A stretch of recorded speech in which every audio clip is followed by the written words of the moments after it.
ঘুষ করা সিনেমা হলে আজ থেকে 25 বছর আগে যখন ভিডিও হল ছিল, তখন মাঝে সাঝে যখন সিনেমা নতুন নতুন আসতো না, তখন মাইকিং করে বেড়াতো, বিচিত্রা সিনেমা হলে উত্তম কুমার আর সুচিত্রা দেখার মতো বাংলা ছায়াছবি, টিকিটের দাম 4 টাকা, কাউন্টারেও পাওয়া যাবে, আমাদের রিক্সাতেও পাওয়া যাবে।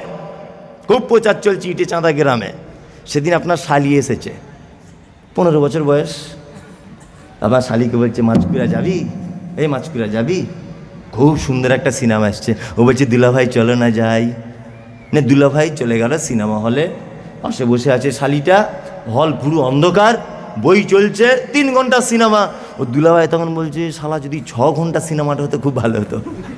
কারণ পাশে তো একটা সাংঘাতিক ব্যাপার বসে আছে। 15 বছর অন্ধকার একটা মেয়ে, সুন্দরী মেয়ে যদি বসে থাকে, সে কি আর ঠিক থাকবে? ঠিক থাকবে না। আচ্ছা, ও মনের দিক দিয়ে তৃপ্তি পাচ্ছে কি পাচ্ছে না?